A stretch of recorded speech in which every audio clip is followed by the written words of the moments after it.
شفاء صدور فاض وعطر كل لسان. نحمده ونصلي على رسوله الكريم اما بعد فاعوذ بالله من الشیطان الرجیم بسم اللہ الرحمن الرحیم رب اشرح لي صدری ويسر لي امری واحلل عقدۃ من لسانی یفقهوا قولی. کسی نے سوال کیا ہے کہ میں بہت عرصے سے مسنون روٹین بنانے کی کوشش کر رہی ہوں مگر کامیابی نہیں ہو رہی. جلد سو جاتی ہوں. 6-7 گھنٹے کی نیند کے بعد بھی اٹھنے کے وقت موٹیویشن ختم ہو جاتی ہے، خواہ الارم لگا ہو یا کوئی ضروری کام رہتے ہوں. یہاں تک کہ نماز کے لیے بھی آخر وقت تک ڈیلے کرتی رہتی ہوں. مناسب رہنمائی کر دیں کیونکہ اپنی سعادت کی وجہ سے بہت پریشان ہوں اور بہت سے کام رہ جاتے ہیں. ہر وقت لیٹ رہتی ہوں. اصل میں ہم یہی روٹین بنانے ہی کی کوشش کر رہے ہیں اور موٹیویشن تبھی ہوتی ہے جب آپ کو اس کے اینڈ ریزلٹس کا پتہ ہو. آپ اگر کوئی کام کرتے ہیں اور آپ کو پتہ ہی نہیں کہ اس کا نتیجہ کیا ہوگا تو آپ کے اندر موٹیویشن نہیں آتا. اگر آپ کو جنت کی اور جہنم کے بارے میں کچھ معلوم نہ ہو تو میرا خیال ہے کوئی بھی جنت کے لیے کوشش نہ کرے اور جہنم سے بچنے کی کوشش نہ کرے دنیا میں. جب پتہ ہے کہ اچھے کاموں کا نتیجہ جنت کی صورت میں ملے گا اور برے کاموں کا نتیجہ جہنم کی صورت میں ملے گا تب انسان کے اندر موٹیویشن ہوتی ہے کہ نہیں مجھے اپنے آپ کو جہنم سے بچانا ہے اور مجھے ہمیشہ ہمیشہ کا سکھ پانا ہے. تو موٹیویشن آتی ہے. لیکن جب ہم ان ریزلٹس کو اور ان نتیجتاً ملنے والی اجر ثواب یا دکھ تکلیف ہے اس کو بھول جاتے ہیں تو موٹیویشن بھی ختم ہونے لگتی ہے. جب اپنے گول پہ نظر ہوتی ہے تو انسان مسلسل اس کے لیے کوشش کرتا رہتا ہے، لگن سے چلتا رہتا ہے. اور جہاں یا تو بھول جائے اور یا پھر اس پر یقین نہ ہو. ایمان بیسیکلی یقین ہے نا، یقین پر عمل کا نام ایمان ہے. پہلے علم آتا ہے، اس کے بعد اس کے اوپر یقین پختہ ہوتا ہے اور یقین جب ہمارے عمل میں تبدیل ہو جاتا ہے تو ہمارا ایمان مکمل ہو جاتا ہے. کہتے ہیں علم جب یقین کے اس حد کو پہنچے جہاں سے آدمی کا عمل بدلنا شروع ہو جائے تو اسے ایمان کہتے ہیں. تو اگر ہمارا ایمان ہی مکمل نہیں تو موٹیویشن تو نہیں ہوگی. یہ کہتے ہیں کہ روزے کے لیے سحری کرتے ہوئے اگر 3 یا 4 گلاس پانی پہلے پی کر سحری کر لیں تو کیا یہ بھی نقصان دہ ہے؟ یہ نقصان دہ اس لیے نہیں ہے کہ عام روٹین میں ہم جب صبح 3-4 گلاس پانی پی لیتے ہیں خالی پیٹ تو بہت دیر تک ناشتہ نہیں کرتے. اور اگر ہم سحری کے وقت چونکہ وقت کم ہوتا ہے ہم اگر پانی پی بھی لیتے ہیں اور سحری کر لیتے ہیں کچھ دیر کے بعد تو چونکہ ہمیں کھانے کو بھی کافی کچھ مل چکا ہوتا ہے تو لہٰذا اس میں ویکنس نہیں ہوتی. یہ کہتے ہیں کہ آپ نے کہا تھا کہ کھانا اگر بھوک لگی ہو تو کھانا چاہیے اور میں نے سنا ہے کہ رات کا کھانا ضرور کھانا چاہیے. تو ایسے میں اگر رات کو بھوک نہ لگی ہو تو کھانا نہ کھائیں، اس سے کوئی فرق تو نہیں پڑتا. تو دودھ پی کے سو جائیں. ہم سمجھتے ہیں کہ بہت پیٹ بھر کر ہی جو کھانا کھایا جاتا ہے وہی کھانا، 2-3 بائٹ بھی لے لیں تو وہ کھانا ہی ہوتا ہے. کچھ نہ کچھ کھا لیا کریں تاکہ صبح اٹھ کر پھر آپ ناشتہ پراپر کر سکیں. کیونکہ رات کو اگر بلا وجہ آپ کھانا کھا کر سو جائیں تو صبح اکثر ناشتے کو دل نہیں چاہتا. تو جتنی بھوک ہے اتنا ہی کھانا کھائیں، بھوک سے زیادہ کھانا نہ کھائیں. مگر کھانا کھانے کو اگر دل نہیں چاہتا تو دودھ کا 1 گلاس بھی کافی ہے. کہتے ہیں سنگل ڈش میں وہ ڈشز بھی آتی ہیں جن میں مختلف سبزیاں اور گوشت دال وغیرہ مکس کر کے پکائی جاتی ہے، جیسے پالک گوشت الگ الگ پکائیں اور پھر ان کو کھائیں. تو ان کو مکس کر کے پکانے سے کیا ایک ہی ڈش کنسیڈر ہوگی؟ لگتا ہے آپ کنفیوز ہو رہے ہیں. دیکھیں کہیں آپ میٹھا اور نمکین تو نہیں مکس کرتے نا، چاول اور روٹی تو مکس کر کے نہیں پکاتے. تو جب ایک چیز پکی ہے تو وہ سنگل ڈش ہی ہے. اور اب دیکھیں ہمارے ہاں جو ڈشز ہیں ان میں بھی تو کتنی چیزیں مکس کی جاتی ہیں. ابھی ایک نئی ڈش آنے والی ہے آپ کے ملک میں، کیونکہ ابھی یہاں پر میں نے عام طور پر نہیں دیکھا، امریکہ میں جہاں جاتے تھے وہ ڈش سامنے آ جاتی تھی تو دل بہت کڑتا تھا کہ ان لوگوں کو اللہ تعالیٰ ہدایت دے کہ جب ہم دوسروں کے اس پہ چلتے ہیں نا چلن پہ تو اپنی بھول جاتے ہیں کہ ایک ہی ڈش میں چاول بھی ہوتے ہیں، گوشت بھی ہوتا ہے، نوڈلز بھی ہوں گے، سبزیاں بھی ہوں گی اور پھل بھی ہوں گے اور ان سب کی لیئرز لگی ہوتی ہیں. تو آپ اس کو ایک ڈش کہیں گے؟ ہاں اگر سبزی کے اندر گوشت ڈالا ہے یا گوشت کے اندر سبزی ڈالی ہے تو ایسا کرنا، اس لیے آپ پڑھیں گے آگے انشاءاللہ کہ نبی صلی اللہ علیہ وسلم جو اور چقندر کا کھانا ملا ہوا کدو کے ساتھ گوشت پکا ہوا بڑا پسند فرماتے تھے. تو یہ سنگل ہی ڈش شمار ہوگی. اور خالی کدو گوشت تو آپ نہیں کھائیں گے، ظاہر روٹی کے ساتھ کھائیں گے تو اس کو سنگل ڈش کہا جائے گا. لیکن اگر ایک ہی وقت میں بہت سی سبزیاں ڈال کے پکانا، یعنی اگر آپ 1 سے 2 یا میکسیمم 3 سبزیاں ملا بھی رہے ہیں تو ان کے آپس کے خواص جو ہے نا ایک دوسرے کے ساتھ مطابقت رکھتے ہوں، یعنی کہ ایسا کمبینیشن ہو جو آپ کی طبیعت کو خراب کرنے والا نہ ہو. مثال کے طور پر ہمارے ہاں آلو گوبھی پکایا جاتا ہے، دونوں بادی چیزیں نا، ایک ڈش ہے نا ہمارے ہاں. اب وہ کھا کے کیا آپ ضرور اچھا محسوس کرتے ہیں؟ بلکہ میرا خیال ہے 99% اس کو اچھا نہیں فیل کرتے کھانے کے بعد، اگرچہ مزہ آتا ہے کھانے کا. ٹھیک ہے، تو اس قسم کے کمبینیشنز نہ رکھیں. ہاں اگر گوبھی کے ساتھ آپ گاجر یا گوشت یا کچھ اس طرح کی چیز ملا لیں تو میرا خیال ہے اس کے جو تاثیر ہے وہ بدل جائے گی. یا آلو کے ساتھ مٹر بہتر ہے، حالانکہ یہ بھی بہت سے لوگوں کو سوٹ نہیں کرتے. پھر یہ بھی دیکھا جائے کہ آپ کی طبیعت کو کون سی چیز بھاتی ہے یا اچھی لگتی ہے، اس کے مطابق کمبینیشن بنائیں. مٹر اور گاجر کے ساتھ اگر تھوڑے سے آلو ڈالنی تو اتنا حرج نہیں ہے، بلکہ ایسی سبزیوں میں اگر آپ تھوڑی سی میتھی ڈال دیا کریں، فریش میتھی، تو آپ کو کچھ بھی نقصان نہیں پہنچائیں گے. آپ گوبھی کے ساتھ میتھی ڈال کے پکائیں کبھی، تو بہت ہی مزہ بھی دے گی اور بہت اچھا کمبینیشن بھی ہے، اور گوبھی کی جتنی بادیت ہے وہ ساری میتھی کے ذریعے ختم ہو جائے گی. اور بڑے بڑے حکیموں نے یہ کہا ہے، اس میں آپ کی بک میں بھی لکھا ہے کہ اگر لوگوں کو میتھی کے فائدے پتہ چل جائیں تو وہ اپنا زیور بیچ کر بھی میتھی کھانا شروع کر دیں. یعنی اگر ان کے پاس پیسے نہ بچیں، اب وقت آ گیا نا ایسا کہ جمع پونجی ختم ہو جائے یا اتنی ارننگ نہ رہے، تو پھر بچا ہوا سونا جو ہے وہی بیچ بیچ کے لوگ کام چلا آتے ہیں. تو پھر کہتے ہیں اگر میتھی کے فائدے پتہ چل جائیں تو سونا بیچ کے بھی میتھی کھائیں. میتھی اتنی فائدے والی چیز ہے، اس کا کہوا، اس کا سالن، اس کا چاول کے ساتھ میتھی کا بہت اچھا کمبینیشن ہے. ہر بادی چیز کے ساتھ جہاں آپ کو لگے کہ یہ بادی چیز ہے اس میں میتھی ڈال دیں، بہت خوبصورت خوشبو، ذائقہ اور مزہ اس کا، اور ہاضمے میں بہت آسان ہو جائے گا وہ کھانا جس میں آپ میتھی ڈالیں گے.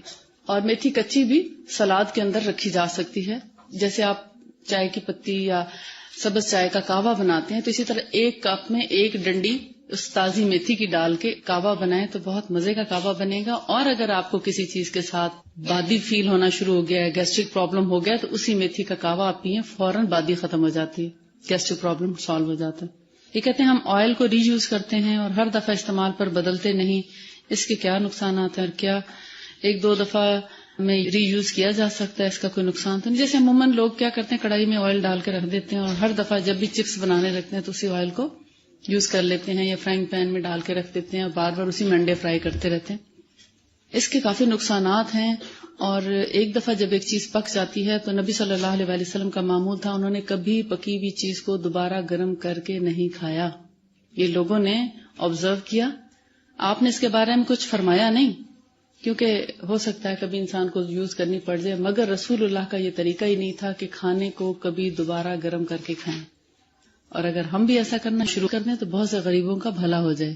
یہ کہتی ہیں کہ کیا ڈبے والے دودھ کو بھی قدرتی دودھ استعمال کرنے کے برابر کہہ سکتے ہیں، یا بالکل نہ پینے سے بہتر ہے؟ ہمارے گھر میں زیادہ تر ڈبے کا دودھ آتا ہے، اس کے کیا نقصانات ہیں، اس لیے نہیں پیتی. آپ کیا کہیں گے اس کے متعلق؟ کوشش کریں کہ تازہ دودھ ہی لیں، کیونکہ جو اس کے اندر چیزیں پائی جاتی ہیں، اگر آپ کو اس کا میں فارمولا بتا دوں تو آج کے بعد آپ توبہ کر لیں گے اور پھر گھروں میں پرابلم کریٹ کریں گے اور اس کا بلیم مجھ پہ آئے گا. جی، پیسٹی سائڈز ہیں بیسیکلی، یا ایسے کیمیکلز جو ہم خوراک میں بھی یوز کرتے ہیں، جیسے پریزرو کرنے کے لیے. تو میت کو پریزرو کرنے کے لیے جو کیمیکل یوز کیا جاتا ہے وہ بھی اس کے اندر موجود ہے. زندہ چیز ہے نا دودھ، تو زیادہ دیر نہیں رہتی نا، مر جاتا ہے، پھٹ جاتا ہے نا اگر زیادہ دیر رکھا جائے. تو اس کو مزید زندہ رکھنے کے لیے وہی چیز یوز کی جاتی ہے جو ایک مردہ جسم کو پریزرو کرنے کے لیے یوز کی جاتی ہے. لیکن کوشش یہ کریں کہ تازہ دودھ پئیں، کیونکہ اس کے اندر جتنی گندگی ہے اور جتنے زہریلے اثرات ہیں وہ کینسر پیدا کر رہے ہیں، ٹیومرز پیدا کر رہے ہیں، پالیسسٹک اووریز پیدا کر رہے ہیں، بہت سی بیماریاں، اوبیسٹی پیدا کر رہے ہیں، اور ہمارے جسموں کو لاغر اور تھکا ہوا بنا رہے ہیں. یعنی ہمارے اندر وہ فریشنس نہیں آتی جو ایک تازہ چیز تھی. تازہ چیز کا مطلب یہ ہے کہ آپ بھی تازہ دم ہو جائیں. فریج کی رکھی ہوئی چیز، فریزر کی ڈبوں میں پیک چیزیں، پریزروڈ چیزیں، اس کا مطلب ہے کہ بس آپ بھی مشکل سے جیتے رہیں. اگر آپ کو یہ فارمولا سمجھ آ گیا تو آپ کو اس کے جاننے کی ضرورت نہیں ہے. ایلوپیتھی میں تو مختلف دوائیں ڈاکٹر مکس کر کے دے دیتے ہیں، لیکن ہومیوپیتھی میں یہ ہوتا ہے کہ گولیوں کے ساتھ ڈراپس بھی دے دیتے ہیں. تو کیا یہ بھی کمپاؤنڈ میڈیسن ہو جائے گی؟ اور دوسرا سوال یہ کہ کھانے کے فوراً بعد چائے پینے کا نقصان تو نہیں؟ جی، کھانا کھانے کے 1 گھنٹے بعد تک بہت ٹھنڈی چیز یا بہت گرم چیز آپ کے معدے کو کمزور کر دیتی ہے. بس چائے اچھی چیز نہیں ہے. اگر آپ نے پینا ہی ہے تو قہوہ پی لیں, وہ پھر بھی پیا جا سکتا ہے مگر بہت گرم نہ ہو تو اچھا ہے. گرین ٹی ہو چاہے بلیک ٹی ہو, دودھ اگر اس میں نہیں ڈالا تو اتنا ہارمفل نہیں.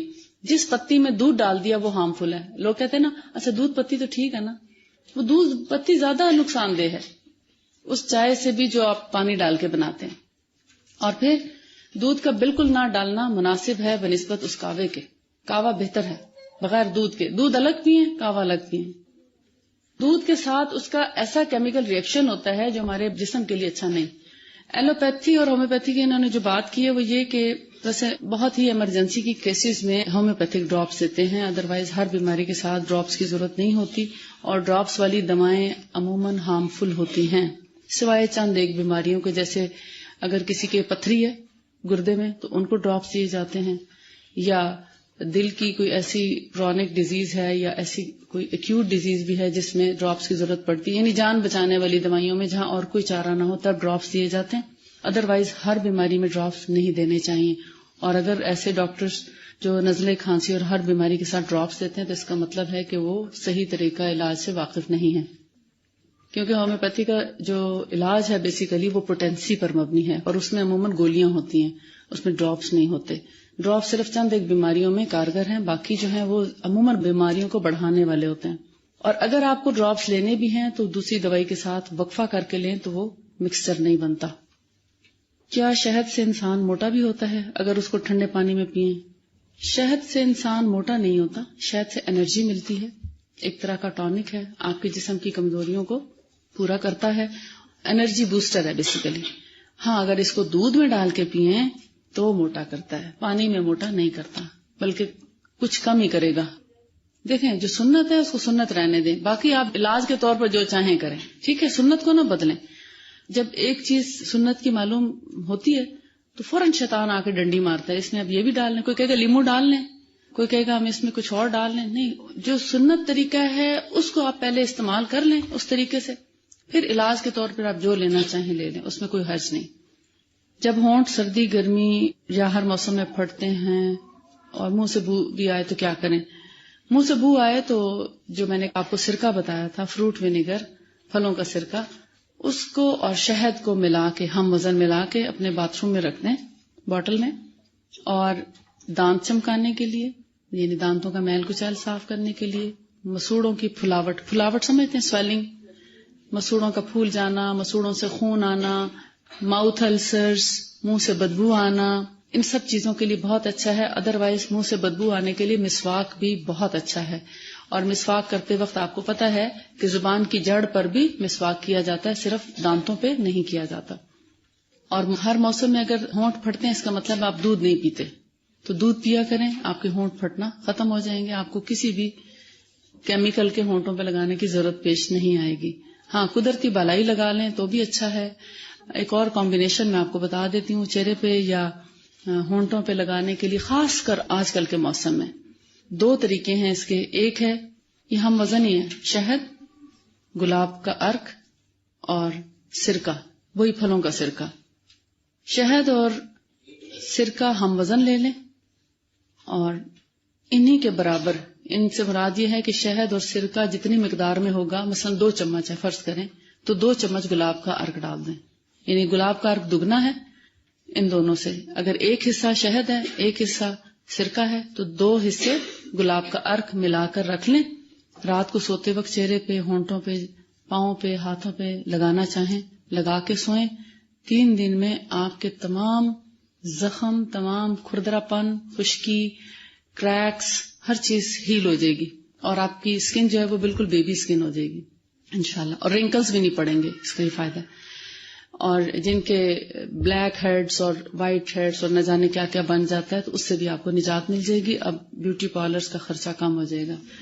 اور اس کے علاوہ ایک اور طریقہ بھی ہے جو ہمارے ہاں بہت عرصے سے رائج ہے, گلیسرین کے ساتھ 1 حصہ گلیسرین, 1 حصہ لیمن جوس اور 2 حصے گلاب کا عرق. ایک یہ طریقہ ہے. ان دونوں طریقوں میں سے جو آپ کو پسند ہو وہ آپ کر لیں. اب ایسا نہ کریں کہ ایک ہی جگہ پہ آپ ساری چیزیں لکھے بیٹھے ہوں اور پھر بعد میں پوچھیں وہ گلیسرین اور سرکے والا کون سا کمبینیشن آپ نے بتایا تھا, تو ایسا نہ کیجیے گا. یہ کہتے ہیں سبز پتی کا قہوہ تقریباً روز 1 کپ پیتی ہوں تو کیا یہ صحت کے لیے درست ہے؟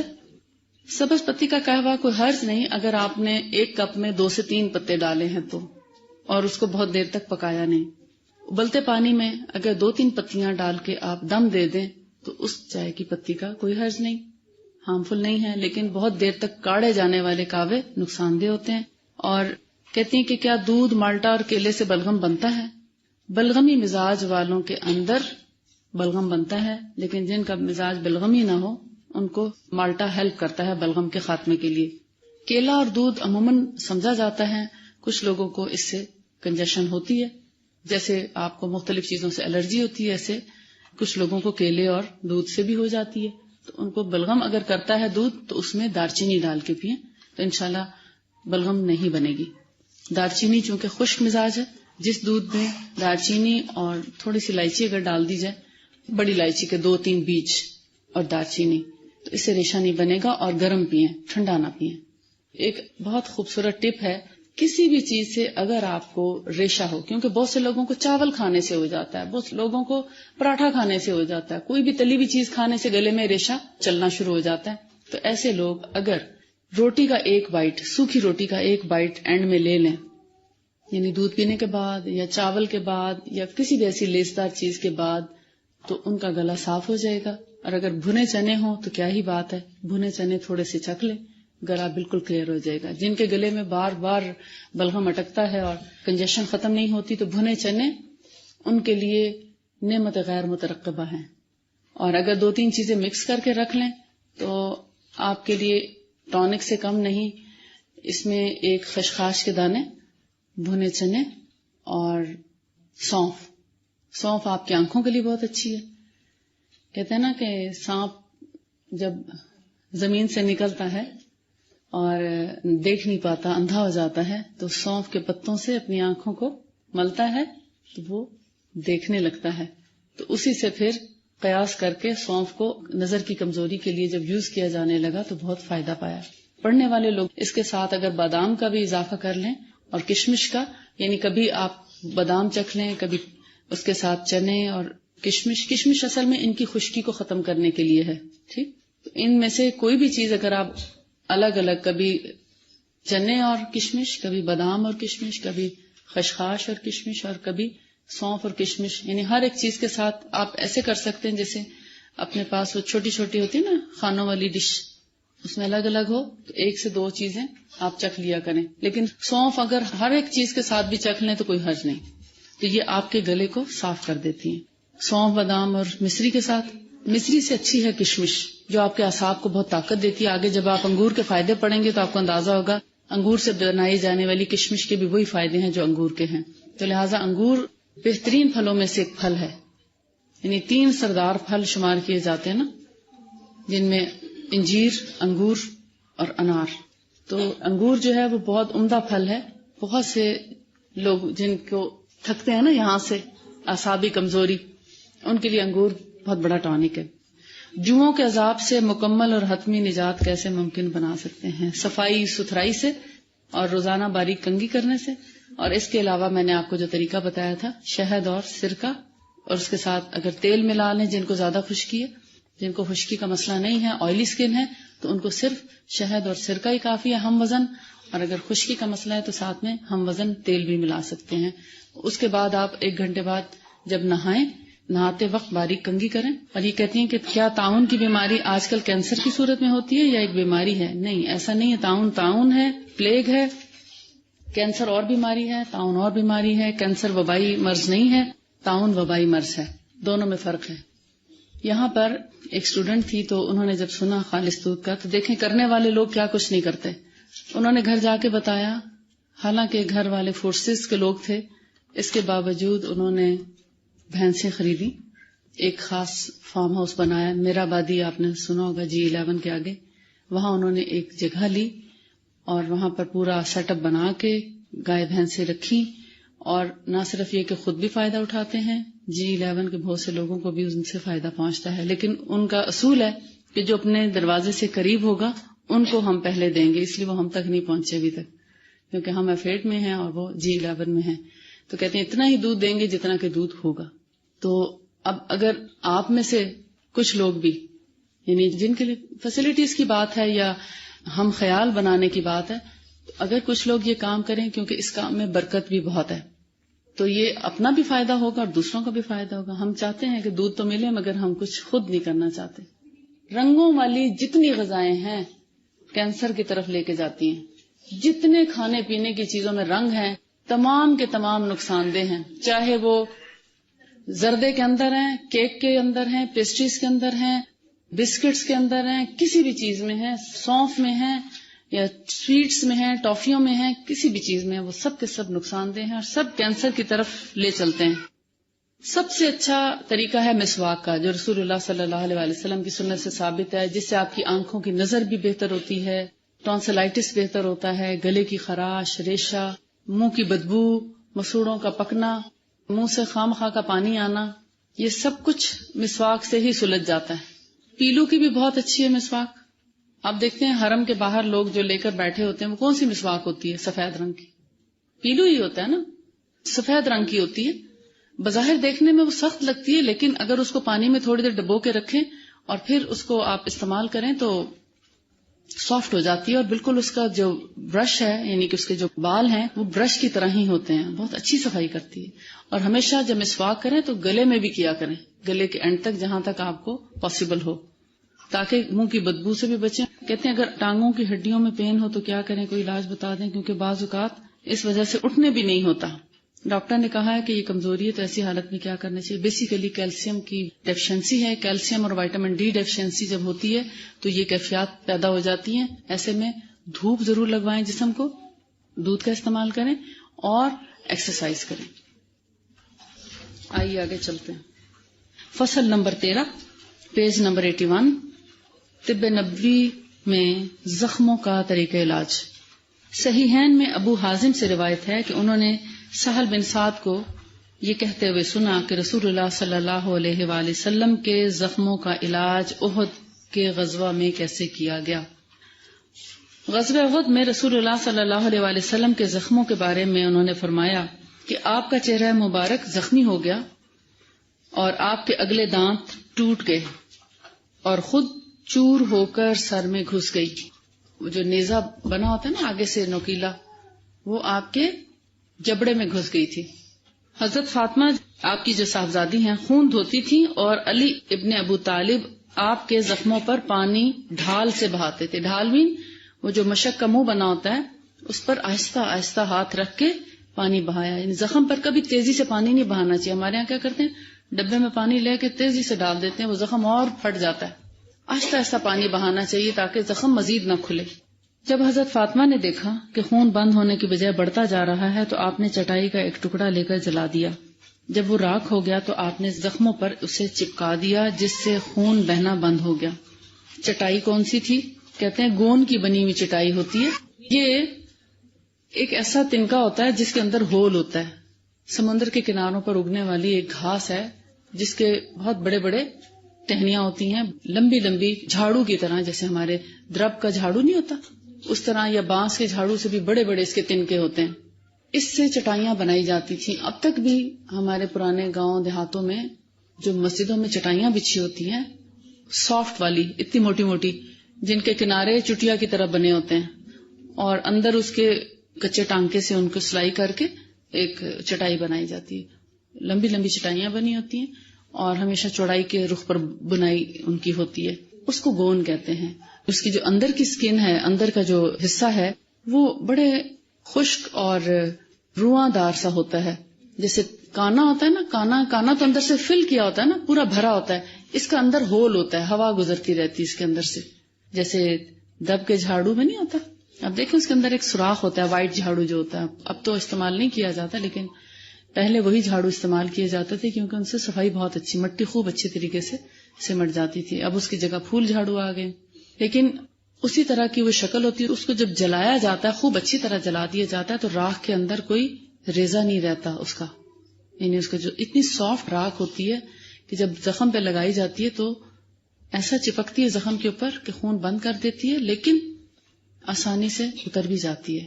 اس کا فائدہ یہ ہے، مثلا اگر آپ کوئی اور ایسی چیز لگا دیں، مثلا سکا ٹریل لگاتے ہیں یا کوئی اور ایسی دوائی لگاتے ہیں اس کو زخم کو خشک کرنے کے لیے، تو اس کو بعد میں دھونا تھوڑا مشکل ہو جاتا ہے. یہ ایک ایسی چیز ہے جو اس کی تاثیر ٹھنڈی ہے، خون کو جذب کر لیتی ہے، نالیوں کو بہت بہترین طریقے سے بند کر دیتی ہے، خون کا فلو کم ہو جاتا ہے، اور اس کا کسی قسم کا کوئی سائیڈ ایفیکٹ نہیں ہے. اس کے لگانے سے زخموں پر کسی قسم کی خراش بھی نہیں ہوتی، انفیکشن نہیں بڑھتا، کیونکہ اس کی تاثیر بھی ٹھنڈی ہے. کیونکہ عموماً جہاں زخم ہوتا ہے یا چوٹ لگتی ہے یا خون بہنا شروع ہو جاتا ہے تو جب ہیلنگ کا وقت آتا ہے تو اس میں بہت جلن ہوتی ہے، اس کی وجہ سے زخموں میں جلن بھی نہیں ہوتی. تو یہ ایک طریقہ اپنایا گا.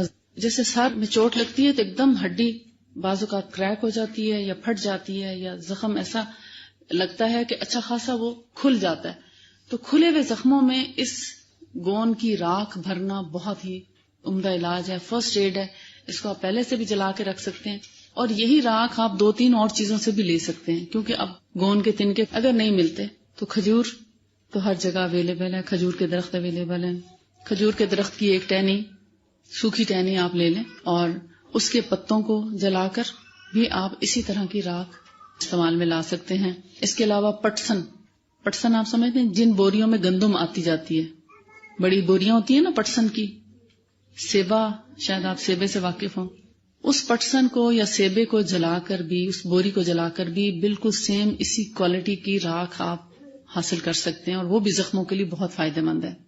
اب آپ کو 2 آلٹرنیٹس بھی پتہ چل گئے، کھجور کے پتوں سے اور پٹسن کی بوری سے آپ اسی قسم کی راکھ بنا کے رکھ بھی سکتے ہیں ایمرجنسی کے طور پر، فرسٹ ایڈ کے طور پر. لیکن اس کا یہ مطلب نہیں کہ آپ اسی سے مکمل علاج کریں گے. اس کے بعد اور علاج بھی موجود ہیں. ایمرجنسی میں سٹیچز اب لگتے ہیں، تو اگر بہت بڑا کٹ ہے تو سٹیچز ضرور لگوائیں تاکہ فوری طور پر اس کی ہیلنگ کا بندوبست ہو سکے. لیکن سٹیچز سے پہلے آپ اس کو خون روکنے کے لیے پہلے پانی سے دھوئیں گے زخم کو، اور جب پانی سے اس لوہے کا، اس گندگی کا اثر دھل جائے، جیسے اگر روڈ پہ کوئی گر گیا ہے تو فوراً راکھ تو نہیں ڈال دیں گے، اس کو پہلے دھوئیں گے تاکہ جو بھی آلائش اوپر لگی ہے، گندگی لگی ہے، اس کی وجہ سے انفیکشن نہ ہو. تو صاف ستھرے پانی سے پہلے اس کو دھویا جائے گا اور پھر راکھ اس میں لگائی جائے گی.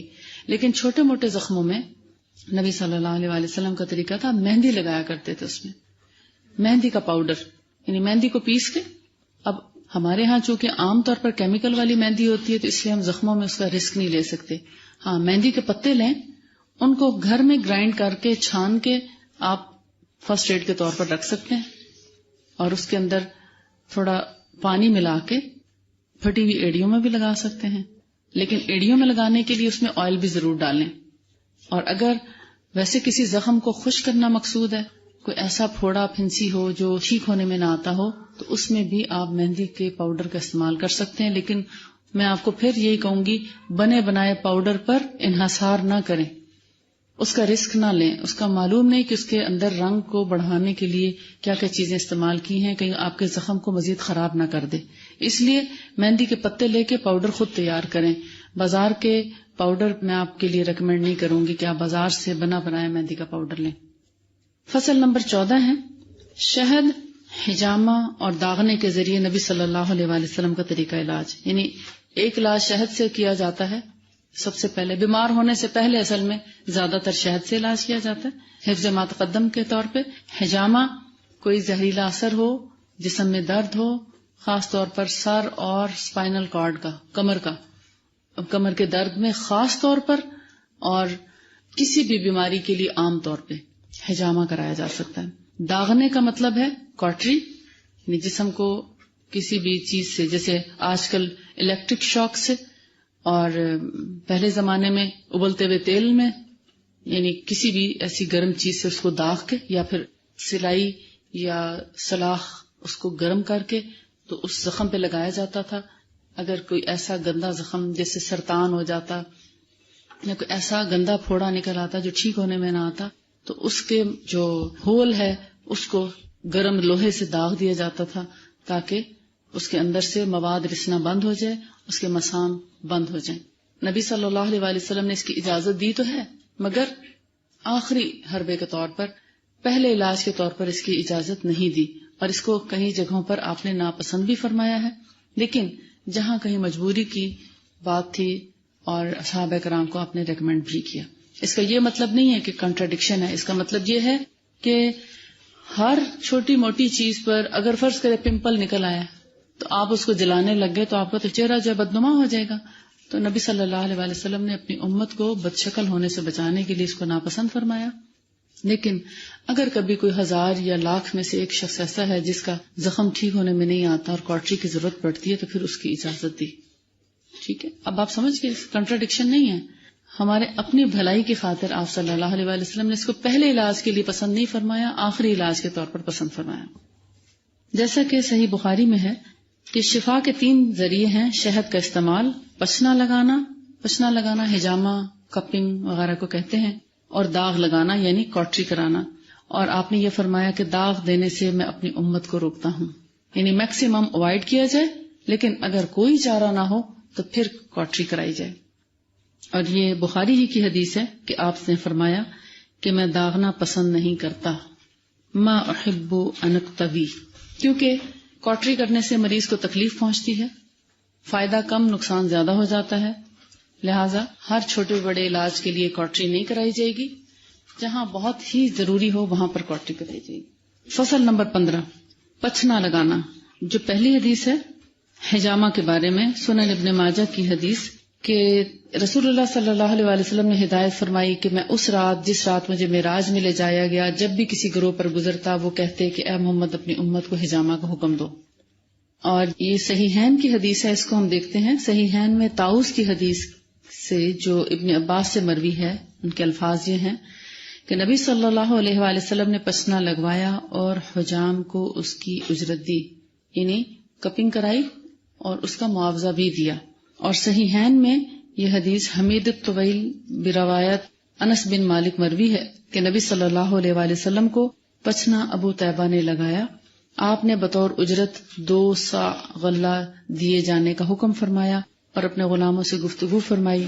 انہوں نے ابو طیبہ کا حصہ کم کر دیا. آپ نے فرمایا جن چیزوں سے تم علاج کرتے ہو ان میں بہتر پچنا لگا کر علاج کرنا ہے, یعنی پچنا لگانے کو ایک اچھا علاج آپ صلی اللہ علیہ وآلہ وسلم نے قرار دیا. اور فصل نمبر 16 میں اگر آپ پڑھیں گے پچنے کے فوائد یا حجامہ کے فوائد, تو اس میں یہ بتاتے ہیں کہ پچنا بدن کے اوپری حصے جو ہیں, سطحی حصے کہتے ہیں, سرفیس جو اوپر کا حصہ ہے, یعنی اسکن کو صاف ستھرا بناتا ہے. اور اسکن کے اندر جو وینز ہیں, یعنی جو ہماری رگیں ہیں, وینز وریدوں کو بولتے ہیں. وریدیں آپ دیکھتے ہیں کہ ہاتھ میں بھی اگر آپ ہاتھ نیچے کی طرف کریں تو آپ کو یہ بلو وینز نظر آتی ہیں اپنے ہاتھوں پہ. ان کے اندر گندا خون دوڑتا ہے. جو صاف خون ہے وہ اللہ تعالیٰ نے اندر کی طرف رکھا ہے, اور جو گندا خون ہے وہ اوپری سطح پہ رکھا ہے کہ اگر ضائع بھی ہو تو گندا خون ضائع ہو, اسکن پہ چوٹ لگے تو گندا خون ہی ضائع ہو, صاف خون نہ ضائع ہو. کیونکہ صفائی بہت مشکل سے ہوتی ہے نا, گند مچانا آسان ہے. آپ دیکھیں نا صفائی مشکل سے کرتے ہیں نا, کسی کمرے میں آپ کو کہا جائے یہ کمرہ صاف کریں تو آپ کو مشکل نظر آئے گا, مگر اگر آپ کو کہیں کہ کوئی بات نہیں آپ بیٹھیں ریلیکس کریں جیسا بھی چاہیں اس کو استعمال کریں تو گند مچانا بہت آسان ہے. تو اسی طرح اگر یہ گندا خون ہے ویسٹ ہو بھی جائے گا تو اتنا حرج نہیں ہوتا. اور جو صاف شدہ خون ہے اللہ تعالیٰ نے اس کی پروٹیکشن کی, اس کو ہمارے اسکن کے اندر رکھا, نیچے کی طرف رکھا. اور یہ جو وینز ہیں بیسیکلی حجامہ انہی کو ڈیٹاکسیفائی کرتا ہے, انہی کو صاف ستھرا بناتا ہے. جو ان کے اندر خون ہے اس کے اندر جتنی گندگی ہے اس کو باہر نکالنے کا کام دیتا ہے. اور اس میں کہتے ہیں حجامہ میں فسد سے زیادہ ظاہر جسم کے نقی و صفی بنانے کی, یعنی کہ صاف ستھرا بنانے کی صلاحیت ہے. اور بدن کے گہرے حصوں کی صفائی کے لیے فسد بہترین ہے. گہرے حصے مین کے اندرونی زخم ہے, اگر جیسے سرطان یا کینسر یا کوئی ایسی اندرونی پھوڑا بن جاتا ہے, کوئی اندرونی ایسا گہرا زخم ہو جاتا ہے, اس کے لیے کیا کیا جاتا ہے, فسد آپ نے پڑھا, کٹ لگا کے اور اندر سے گندگی کو سک کیا جاتا ہے, چیرا دے کے اسکن پہ اور ڈیپ اس کو اندر سے صاف کیا جاتا ہے. جبکہ حجامہ جو ہے اس کا طریقہ کار تھوڑا سا فرق ہے. کپس ہوتے ہیں, ان کو پیچھے جو آپ کی ابھری ہوئی جگہ ہے, ابھار آپ دیکھتے ہیں اپنے گردن کے پیچھے ابھار جو ہے, اس ابھار کے اوپر ایک کپ لگایا جاتا ہے. کپ کے پیچھے ایک ہول ہوتا ہے, اس میں ایک خاص سکر لگا کے اس ہول سے, اور ایئر جو ہے وہ اندر کی سک ہو جاتی ہے, تو پیچھے ایک جیسے چاند کی طرح ابھار بنا ہوا نظر آتا ہے, جیسے آدھے گیند کی طرح. ٹھیک, جب وہ ابھار سا آ جاتا ہے تو اس کو 3 سے 4 منٹ تک ایسے چھوڑ دیتے ہیں ابھار کو.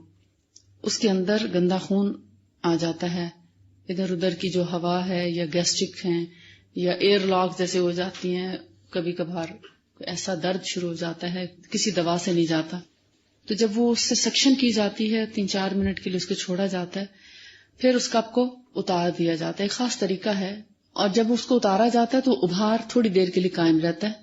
اس ابری ہوئی جگہ پر بعض لوگوں کی وہ بہت بلوئش ہو جاتی ہے، کالی ہو جاتی ہے. جتنا اس کا کلر ڈارک ہو اٹ مینز کہ اتنا ہی اس کو ڈیٹاکسیفائی کرنے کی ضرورت ہے.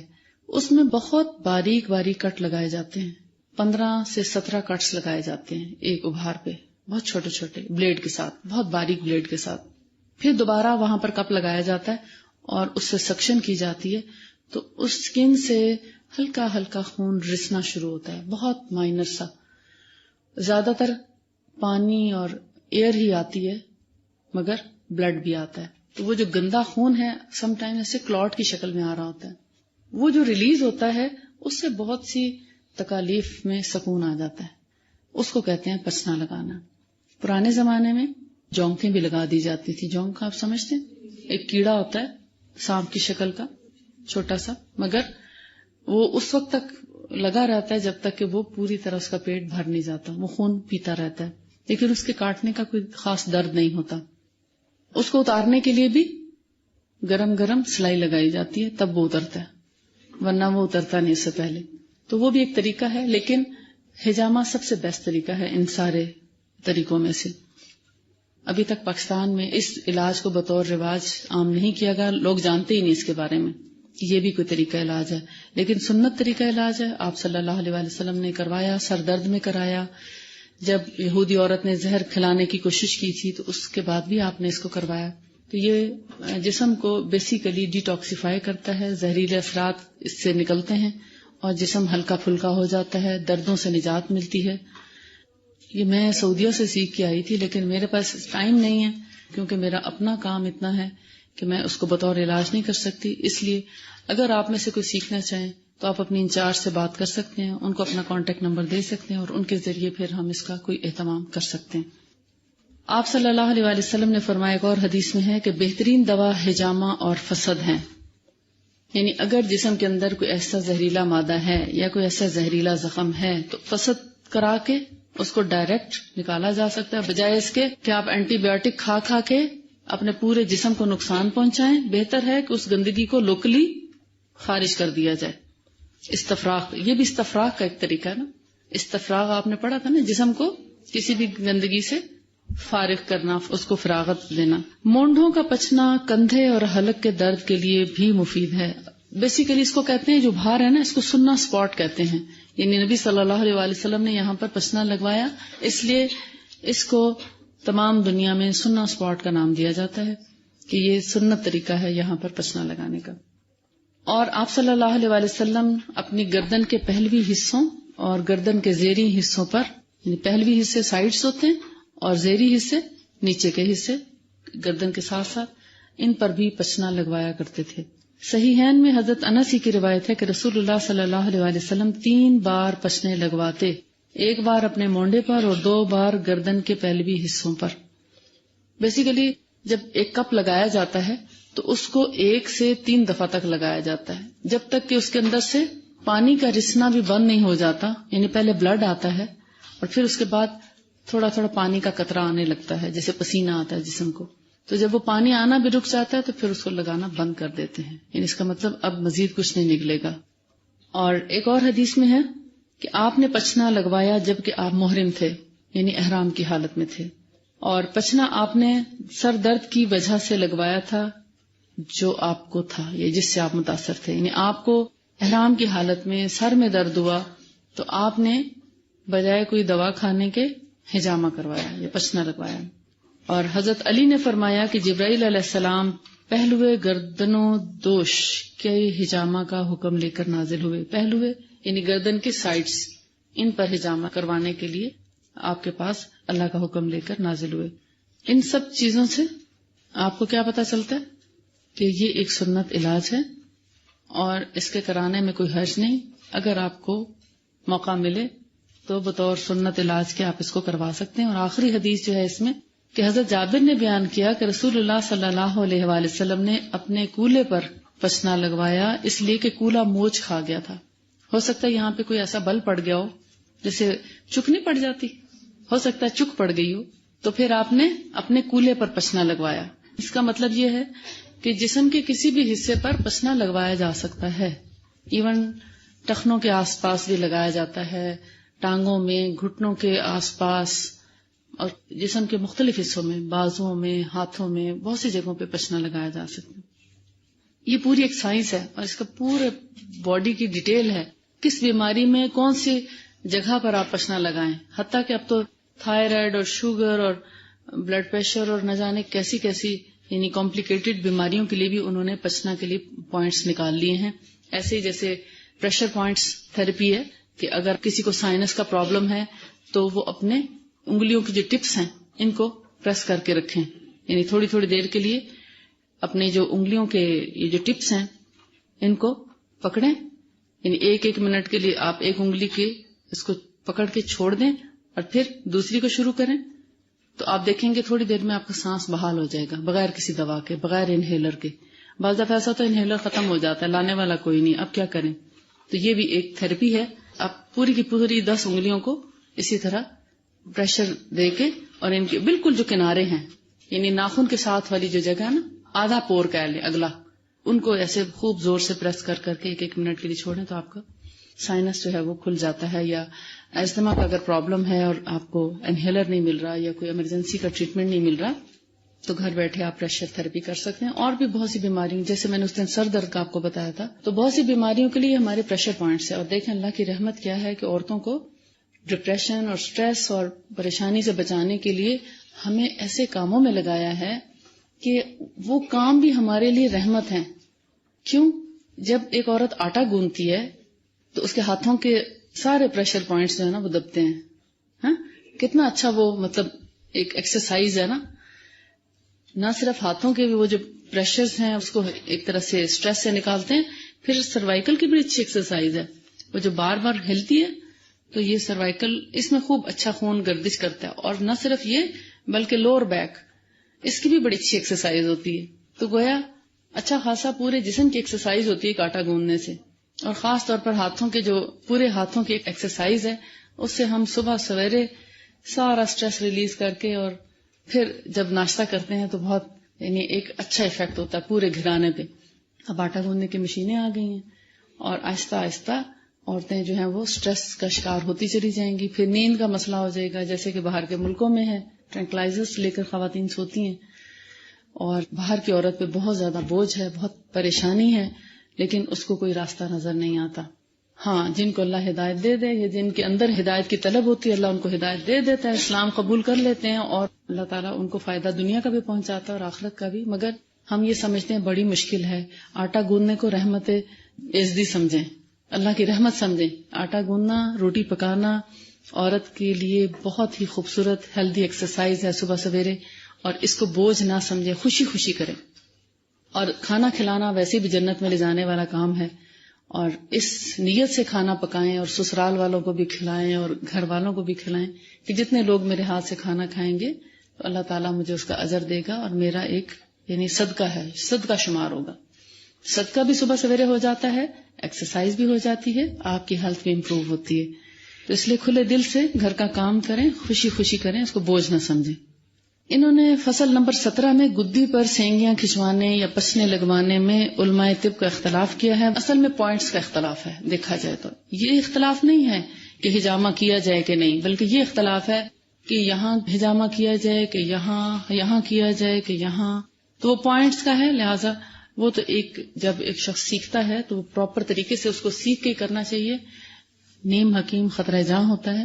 اگر یہی نہیں پتا کہ صحیح پوائنٹ کون سا ہے تو بجائے فائدے کا نقصان پہنچائے گا. یہی اختلاف ہے اصل میں. اور فصل نمبر 18 میں پچنا لگانے کے فائدے بھی بتائے ہیں. پہلے علماء طب کا اختلاف ہے اور دوسرے میں پچنا لگانے کے فائدے. یہ بتا رہے ہیں کہ کہاں پر اگر ٹھوڑی پہ پچنا لگوائیں تو اس سے دانت, چہرے اور حلق کا ورم یعنی ٹونسلز وغیرہ میں فائدہ ہوتا ہے. ٹھوڑی کا نچلا حصہ کون سا ہے؟ یہ ہڈی بچا کے گوشت والا حصہ جس کو ڈبل چن بولتے, اس جگہ پہ یہاں پہ بھی کیا جاتا ہے. اور اس سے ہمارے گلے, یہ ٹونسلز اور یہ دانت کا درد اور چہرے کا درد، فیشل پیرالسس، ان سب کو فائدہ پہنچتا ہے. لیکن کہتے ہیں کہ ایسی چیزوں کے لیے بچنا لگانے کے کچھ اوقات مقرر ہونے چاہیے. اس میں سمپل سی بات ہے، پورے کے پورے لیسن میں فصل نمبر 19 اور 20 کا خلاصہ یہ ہے، آپ کو چند لفظوں میں بتا کر آگے چلنا چاہتی ہوں. اگر تو مہینے کی 17، 19 اور 21 تاریخیں سلیکٹ کی جائیں تو زیادہ اچھا ہے. ٹھیک ہے، یہ رسول اللہ صلی اللہ علیہ وآلہ وسلم سے مختلف احادیث بھی روایت ہیں، منقول ہیں. لیکن یہ اس وقت ہوگا جب ایک کرونک ڈیزیز کا آپ نئے سرے سے علاج کرنے جا رہے ہیں. مثلا بہت پرانا کمر کا درد ہے، آپ چاہتے ہیں کہ ٹھیک ہو جائے، تو اس کے لیے ان تاریخوں کا انتخاب کریں. لیکن اگر ایمرجنسی ہے، ہائی بلڈ پریشر ہے، اس میں بہت کام دیتا ہے حجامہ. ہائی بلڈ پریشر یا کسی ایمرجنسی کی صورت میں اگر آپ کو حجامہ میسر آ جائے، کپنگ یا پچنے لگانے والا، تو پھر آپ کسی بھی وقت اور کسی بھی دن میں کرا سکتے ہیں، چاہے وہ چاند کی ابھرتی تاریخیں ہوں یا اترتی تاریخیں ہوں. کیونکہ چاند کی پہلی تاریخوں میں کہتے ہیں کہ خون چونکہ جوش مارتا ہے اور حجامہ کرانے سے شاید خون زیادہ نکلے یا کوئی اور اس کا سائیڈ ایفیکٹ ہو، تو بہتر ہے کہ حجامہ چاند کی اترتی تاریخوں میں 17، 19، 21 میں کرائیں تو زیادہ اچھا ہے. لیکن اگر ہائی بلڈ پریشر ہے اور ہو سکتا ہے اس کی وجہ سے کوئی نس پھٹ جائے یا کوئی ایمرجنسی کی صورت پیدا ہو جائے، تو پھر چونکہ جان بچانا ہے، اس لیے چاہے چاند کی 5 تاریخ ہے یا 10، تو اس سے کوئی فرق نہیں پڑتا، یا پہلی تاریخ ہی ہو تو حجامہ کرایا جا سکتا ہے. ایمرجنسی کیسز میں کسی بھی وقت کرایا جا سکتا ہے. پھر یہ کہتے ہیں کہ کون سے ٹائم پہ کرانا چاہیے. میں آپ کو ایک موٹا سا اصول بتا دیتی ہوں. جن چیزوں کے لیے ہم ایکسرسائز کا خیال کرتے ہیں کہ یا واک کا خیال کرتے ہیں کہ واک کیسے وقت میں ہونی چاہیے، یا تو صبح خالی پیٹ کرا لیں، اور خالی پیٹ بھی ایسا خالی پیٹ نہ ہو کہ اگر آپ نے رات کا کھانا کھایا ہے اور آپ صبح 8 بجے تک خالی پیٹ ایکسرسائز کے لیے جا رہے ہیں یا واک کرنے جا رہے ہیں، تو اٹ مینس کہ آپ اپنے اوپر ظلم کر رہے ہیں. یا تو آپ صبح فجر کے بعد ایکسرسائز سے 1 گھنٹہ آدھا گھنٹہ پہلے 1 گلاس اگر دودھ پی لیتے ہیں، تو پھر آپ گھنٹے بعد، آدھے گھنٹے بعد چاہے ایکسرسائز کریں چاہے واک پہ جائیں، کچھ بھی کریں، تو آپ کے لیے کچھ نقصان دہ نہیں. اگر 12 گھنٹے ہو چکے ہیں کھانا کھائے ہوئے اور بالکل خالی پیٹ ہے، تو ایسے میں ایکسرسائز آپ کو کمزور کرے گی، فائدہ نہیں دے گی. نہ جسم بالکل بہت خالی ہونا چاہیے اور نہ ہی بھرے جسم حجامہ کرانا چاہیے، اور نہ ہی ایکسرسائز کا یہ اصول ہے. کھانا کھا کے ایکسرسائز نہیں ہونی چاہیے، کیونکہ جسم بوجھل ہو جاتا ہے کھانا کھانے کے فوراً بعد. اور ایکسرسائز کے لیے تھوڑا بہت آپ کے جسم میں کچھ نہ کچھ ہونا چاہیے کہ جب آپ اپنے ایکسرسائز کریں یا واک کریں، انرجی ویسٹ ہو تو اس کا آلٹرنیٹ جسم دیتا جائے. اور اگر حجامہ کرایا ہے تو فوراً کھانا نہ کھائیں، تھوڑا سا ٹھہر جائیں. جیسے کہتے ہیں نا جسم ٹھنڈا ہو جائے تو پھر کچھ کھانا چاہیے. جیسے ایکسرسائز سے آ کے بھی فوراً کھانا کھانا اچھا نہیں ہے، تھوڑا سا وقفہ دیں، جسم ٹھنڈا ہونے دیں، تبھی نہائیں، جسم ٹھنڈا ہونے دیں تبھی کھانا کھائیں. تو یہ کچھ ایکسرسائز کے اور واک کے اصول ہیں. اگر ان کو مد نظر رکھیں تو آپ کو کبھی جسم میں دردیں یا بے چینی یا بخار یا اور تکالیف نہیں ہوں گی. لیکن ایک دم ایکسرسائز کر کے آنا اور پسینے کے اندر آ کے نہا لینا بیماری کو دعوت دینے کے برابر ہے. کیونکہ مسام کھلے ہوتے ہیں، پسینہ آ رہا ہوتا ہے، جب آپ پانی اوپر ڈالتے ہیں عموماً کیا ہوتا ہے کہ مسام بند ہو جاتے ہیں، اور جیسے پسلیوں میں ہوا جائے تو درد شروع ہو جاتا ہے، تو ایسے ہی پھر جسم میں دردیں شروع ہو جاتی ہیں. تو وہ واک آپ کو فائدے کے بجائے نقصان دے جاتی ہے، اس سے بہت بڑے پرابلمز بھی کریٹ ہوئے ہیں. جی، اس کے لیے یہی ہے کہ جب جسم ٹھنڈا ہو جائے 10 سے 15 منٹ کا وقفہ کریں. اس میں آپ دیکھیں کہ جب تک آپ کو پانی کا، کپڑوں کا، کچھ چیزوں کا اہتمام کرتے ہیں تو جسم آلموسٹ ٹھنڈا ہو چکا ہوتا ہے. اگر جسم بہت گرما جائے اور اس کے بعد 10 سے 15 منٹ جیسے سیکشل انٹرکورس کے بعد 10 سے 15 منٹ کا بھی گیپ کر لیں، یا اگر آدھے گھنٹے کا ہو جائے تو بہت ہی اچھا ہے. لیکن اگر 15 منٹ کا بھی گیپ کر لیتے ہیں تو جسم جب واپس نارمل ٹیمپریچر پہ آ جائے تو وہ سب سے بیسٹ ٹائم ہوتا ہے غسل کا.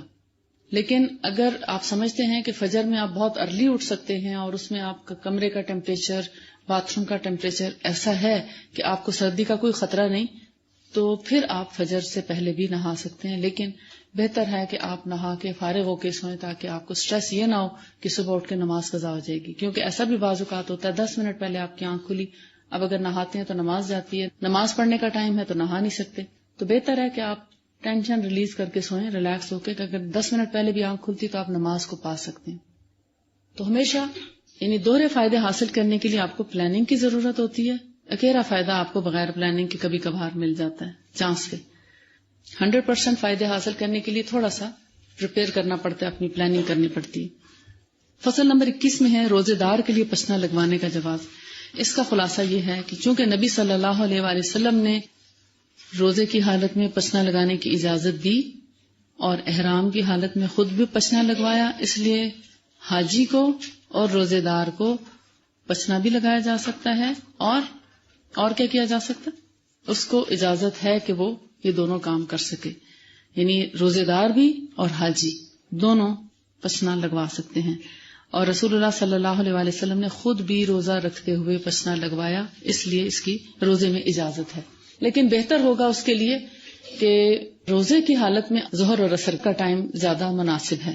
بہت شام گئے تک نہ کروائیں، کیونکہ آپ دیکھتے ہیں عصر کے بعد اکثر کمزوری کا احساس سا ہونے لگتا ہے، بھوک زیادہ لگنے لگتی ہے. تو شدید بھوک کی حالت میں نہ لگوائیں، شدید بھوک لگنے سے پہلے لگوا لیں.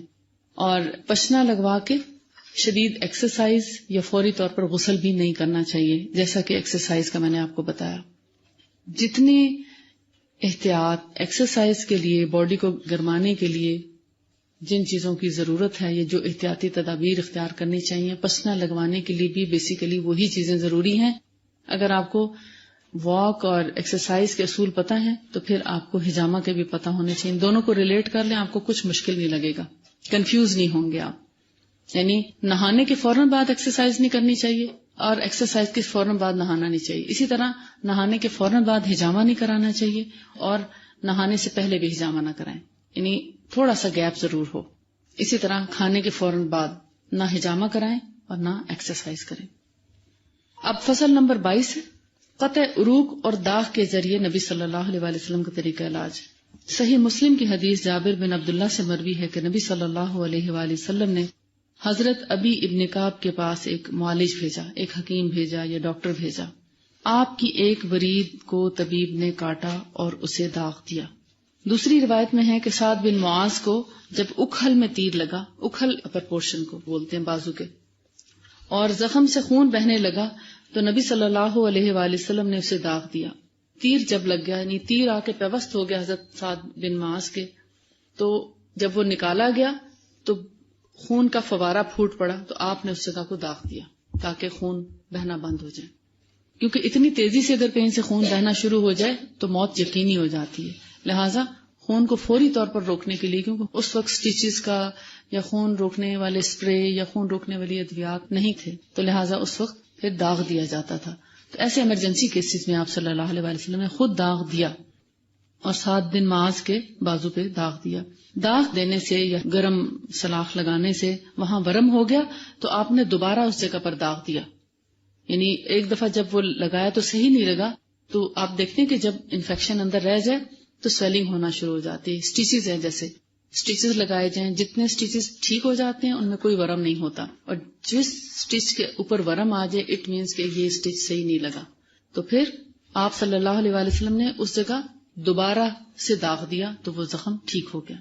اور ایک اور جگہ پر نبی صلی اللہ علیہ وآلہ وسلم کے پاس ایک شخص کو لایا گیا جسے آپ نے داغ دینے کا مشورہ دیا. داغ دینے کا مطلب ہے کاٹری کرنے کا. تو آپ نے کھلے لفظوں میں فرمایا کہ اس کو داغ دو گرم پتھر سے سینک کر کے، یعنی ایک پتھر کو آگ پہ گرم کیا جائے اور اس کو اس زخم پر لگایا جائے. ایک تو لوہے سے داغ دیا جاتا ہے اور گرم پتھر سے بھی داغ دیا جاتا ہے. پتھر کو بھی اتنا سرخ کر لیا جاتا ہے آگ پر، جب آگ میں ڈالا جاتا ہے تو پتھر باقاعدہ سرخ، جیسے کوئلے سرخ ہو جاتے ہیں تو اس میں سرخی نظر آتی، تو پتھر میں بھی وہ سرخی نظر آنے لگتی تھی. وہ پھر زخم کے اوپر لگایا جاتا ہے، اس سے خون بہنا بند ہو جاتا ہے. اس کا بھی خلاصہ یہی ہے کہ داغ دینا اگرچہ نبی صلی اللہ علیہ وآلہ وسلم نے پہلے علاج کے طور پر پسند نہیں فرمایا، لیکن جہاں پر جان کو خطرہ ہوتا اور بیماری کے نہ جانے کا اندیشہ ہوتا کہ اگر داغ نہ دیا گیا تو بیماری نہیں جائے گی، تکلیف نہیں دور ہوگی، تو ایسے میں آپ صلی اللہ علیہ وآلہ وسلم داغ دیا کرتے. داغ مین کاٹری کرتے، اور کاٹری 3 طرح سے کی جاتی، ایک لوہے کو گرم کر کے، ایک پتھر کو گرم کر کے، اور ایک تیل کو ابال کے. آج بھی سعودیہ میں چور کے ہاتھ کاٹ کے اس کو ابلتے تیل میں ڈالا جاتا ہے تاکہ اس کا خون بہنا بند ہو جائے. رگیں سوکھ جائیں. چور کی سزا یہی ہے نا کہ اس کا ہاتھ کاٹ دیا جائے. ایک کا ہاتھ کٹ جائے تو پوری قوم کو نصیحت ہو جاتی ہے اور ساروں کے گھر محفوظ ہو جاتے ہیں. اس لیے اس کو ظالمانہ نہیں سمجھنا چاہیے. پیج نمبر 103 پر ہے کہ ایک صحیح حدیث ہے جس میں 70,000 بلا حساب کے جنت میں داخل ہونے کی شہادت ہے. اسی حدیث میں ہے کہ یہ وہی لوگ ہیں جو جھاڑ پھونک نہیں کراتے، نہ داغ دلواتے ہیں، نہ بدشگونی اور بدفالی کے قائل ہیں. یہ وہ شگون لیتے ہیں نا، وہ طوطے کو دے دیتے ہیں لیٹر لکھ کے، کون سا اٹھانا ہے، آج کے لیے کیا مناسب ہے. تو ایسے کام نہیں کرتے بلکہ اپنے اللہ پر پوری طرح بھروسہ کیے ہوئے ہیں. یہ بخاری ہی کی حدیث ہے اور اس کا مطلب سمجھنے میں تھوڑا احتیاط کی ضرورت ہے. وہ یہ کہ خود جھاڑ پھونک کر لیتے ہیں جو رسول اللہ صلی اللہ علیہ وآلہ وسلم کے طریقے میں آپ پڑھیں گے انشاءاللہ. ٹھیک ہے، وہ دم، وہ رقیہ جو رسول اللہ سے منقول ہے وہ تو کرتے ہیں، مگر شرکیہ جھاڑ پھونک نہیں کراتے، یا ہر ایسے شخص کے پاس نہیں چلے جاتے جس کے بارے میں پتہ ہی نہیں، بلا تحقیق کے کسی کے پاس نہیں جانا چاہیے. کسی نجومی عامل یا کسی بھی ایسے شخص کے پاس جو ماہر ہو ان چیزوں کا. ہمیں کیا معلوم کہ اس کا عقیدہ کیا ہے؟ جب تک عقیدے کا معلوم نہ ہو تو اس وقت تک کسی سے دم نہیں کرانا چاہیے یا کسی سے علاج ایسا نہیں کرانا چاہیے روحانی. اور یہ بیسیکلی جادو کے بارے میں ہے کہ جو لوگ جاتے ہیں نجومیوں عاملوں کے پاس جادو کروانے کے لیے یا جادو کا توڑ کرانے کے لیے، بیسیکلی یہ وہ بات ہے. لیکن جھاڑ پھونک بھی وہ کرانی چاہیے جو سنت سے منقول ہے، اور اس سے کرائیں جس کا عقیدہ معلوم ہے، ورنہ خود ہی کریں. نہ داغ دلواتے ہیں، یعنی آپ دیکھیں وہ جو لوگ ٹیٹوز بنواتے ہیں نا، یہ اس کا ذکر ہے کہ خوبصورتی اور بدصورتی کے لیے جو اپنی شکلیں بنواتے ہیں بلا وجہ کے جلواتے ہیں، وہ بھی جلانا ہوتا ہے نا. تو ایک تو ہے کہ جان بچانے کے لیے آپ لگا رہے ہیں، نبی صلی اللہ علیہ وسلم نے خود لگایا اور حکم بھی دیا. سعد بن معاذ کو لگایا، کیوں؟ ورنہ جان کو خطرہ تھا. تو ایسے میں تو ٹھیک ہے، لیکن وہ جو نشان بنوانے کے لیے پورے جسم میں انہوں نے جلائے ہوتے ہیں اور ڈیزائن بنائے ہوئے ہوتے ہیں اور عجیب و غریب شکلیں جنوں کی اور نہ جانے شیطان کی شکلیں بھی بنا رکھی ہوتی ہیں پوری کمر کے پیچھے، عجیب و غریب. تو یہ کیا ہے؟ اس کی اجازت نہیں ہے. اور تیسری کیا چیز ہے؟ بدشگونی. یہ فال گیری، بدشگونی، اس کے بارے میں آپ نے پڑھا ہے. انشاءاللہ فصل نمبر 23 ہم کل پڑھیں گے، اور یہاں پر ہم اکتفا کرتے ہیں. اگر آپ کو پھر بھی اس بارے میں کوئی شبہ ہو تو پوچھ لیجئے گا، لیکن میرے خیال میں آپ کو کلیئر ہو گیا ہوگا کہ رسول اللہ صلی اللہ علیہ وسلم کی حدیث ہے نا جس میں فرمایا کہ جو لوگ جادو نہیں کرتے، نہ کرتے ہیں نہ کراتے ہیں، تو ایسے لوگ بغیر حساب کے داخل ہوں گے. لیکن اس سے پہلے بہت سی جو شرائط ہیں صحیح عقیدے کی، عمل صالح کی، وہ ہیں. لیکن اللہ پر اتنا ایمان اور یقین ہے کہ جادو پر ایمان نہیں رکھتے، نہ جادو کو صحیح سمجھتے ہیں، نہ کرتے ہیں نہ کرواتے ہیں، اور نہ کسی کے پاس اس کا توڑ کرنے کے لیے جاتے ہیں. تو ایسے لوگ بغیر حساب کے جنت میں جائیں گے اور عرش کے سائے تلے بھی ہوں گے. میرا خیال آپ کو کلیئر ہو گیا ہوگا کہ ایمرجنسی کے کیس میں داغ لگانے کی اجازت ہے. ادروائز جو دوسرے داغ لگائے جاتے ہیں، جیسے وہ گلگت اور چترال کے لوگ ہیں، وہ اپنے جسم پہ نشان لگائے ہوتے ہیں، بیسیکلی وہ جلا کے لگائے جاتے ہیں، تو ان کی اجازت نہیں ہے. صاف ستھرے چہرے والے جو اللہ اور اس کے رسول پر ایمان رکھتے ہیں اور اللہ کو ہر وقت اپنے سامنے موجود سمجھتے ہیں، ایسے لوگ ایسے کاموں سے گریز کرتے ہیں، اور ایسے ہی لوگ بغیر حساب کے جنت میں داخل ہوں گے انشاءاللہ. وآخر دعوانا ان الحمدللہ رب العالمین. سبحانک اللہم و بحمدک، نشہد ان لا الہ الا انت، نستغفرک و نتوب الیک. السلام علیکم ورحمۃ اللہ وبرکاتہ. هذا النور شفاء صدور فاض وعطر كل لسان.